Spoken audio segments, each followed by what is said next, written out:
the deportation of Miguna against court orders, when you say, if it's something that was done in personal capacity, I know you've said previously that you didn't receive the court order, but you tell us.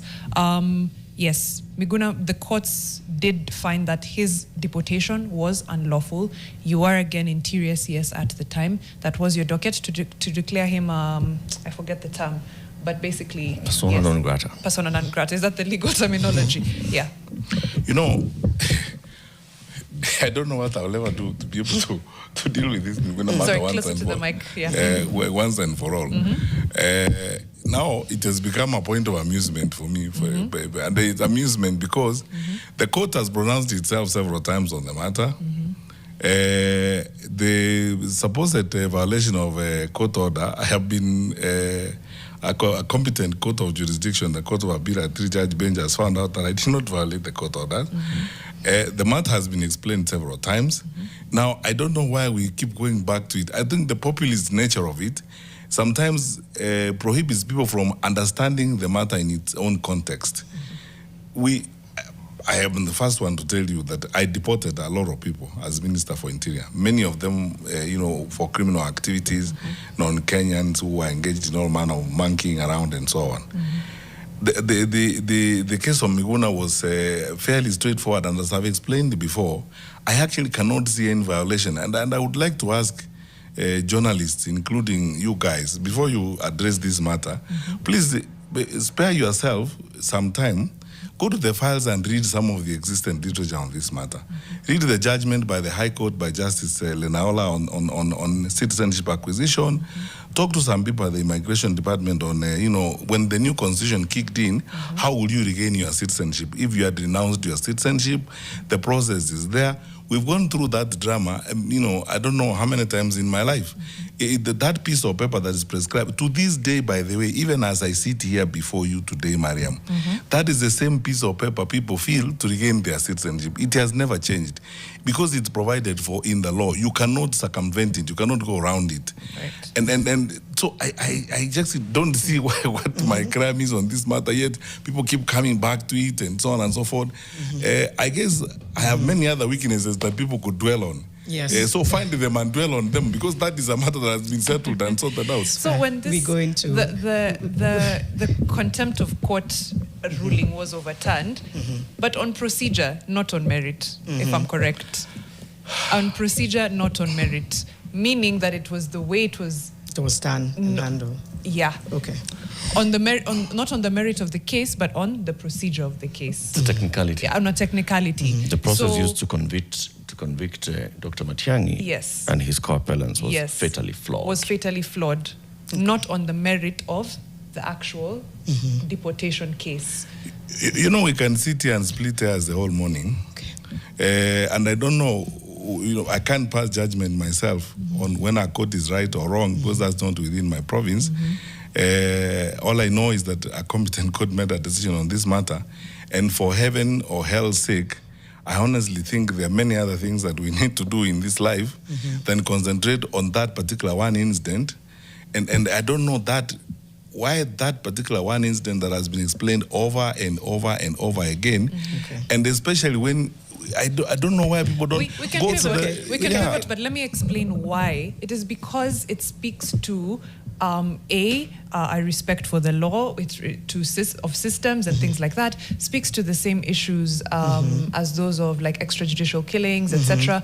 It's just, are you willing to be a part of an administration that wasn't straightforward about certain things? But and we in can fact, move as on we to other segue into other things. The reason why these questions will keep being asked of you, and they will be asked over and over and over again, is because as we look into the future and we're looking to a possible Matiangi presidency, we do have to contend with what Matiangi as cabinet secretary, who Matiangi as cabinet secretary was, and what that leadership style looked like. That's not a bad segue. If we're to ask Dr. Matiangi, because we're going into now politics, I did want to ask about how opposition seems fragmented, but he'll answer that in a moment.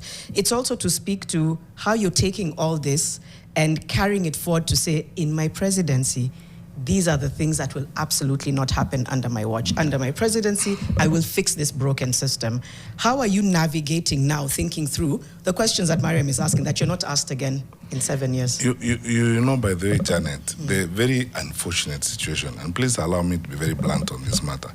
The very unfortunate situation is that in most cases, in public affairs, especially some of my colleagues or some of our friends from the media fraternity, people come into some of these debates or come into these issues like this issue of Miguna with an astounding level of ignorance. Because you see, when you talk about the law being followed, there are two tracks of actions that I've taken. So when was the law followed and when was the law not followed?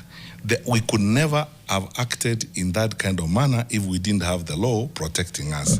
You have a prescription as a Minister for Interior on how people regain citizenship.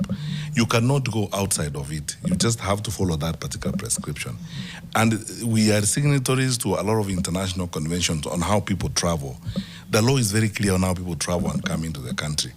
When someone arrives at the airport and they want to enter the country using an ID card, so when is the law followed? When you do not deny him entry or when you allow him entry with an ID card? You know, the question of saying following the law is also, in this particular case, a very tendentious and sometimes almost amusing arrangement. When people keep saying the law was not followed, which law was not followed? Because you see, as a public officer who's acting at that particular time, when are you following the law and when are you not following the law? So are you following the law by allowing someone to come in with an ID card which is not allowed? Or are you following the law when you are saying, no, you cannot come in with an ID card because you're not allowed to do that? You see, this is why I keep saying we can sit here and split hairs the whole morning on this particular matter. Yet, I even gave an example the other day in another interview. When that drama was playing out that evening, Governor James Orengo called me, who was then the lawyer. And you know, by the way, you don't go higher than that in terms of legal competence and prowess in this country. Orengo is one of our finest lawyers in this country, by all standards. And he asked me, Fred, is there a way we can end this drama? I asked him back, you know, your senior counsel, Wakili, just give me even the simplest excuse under the law I can hang on and get this guy out of the airport. And he himself told me there is none. He has to fill that piece of paper. Now, so when was the law followed? When you are saying follow the procedures that everyone follows, or you implement the same law that says you cannot come in on this particular basis.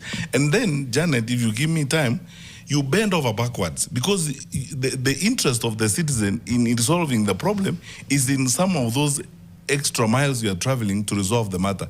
You take Nyayo House to the airport for him. You literally take Nyayo House to tell the Director General Immigration and everybody. Because you see, every citizen in this country, every citizen, if one Kenyan citizen was in danger in Senegal, or there was fighting in Sudan and one Kenyan was in danger, that is the responsibility of government. So it doesn't matter that you go and take the whole Nyayo House to him at the airport. And even then, he's not cooperative. So what are you then supposed to do? Dr. Ari, let's let it rest just because we're going to run out of time. We don't have you for too much longer.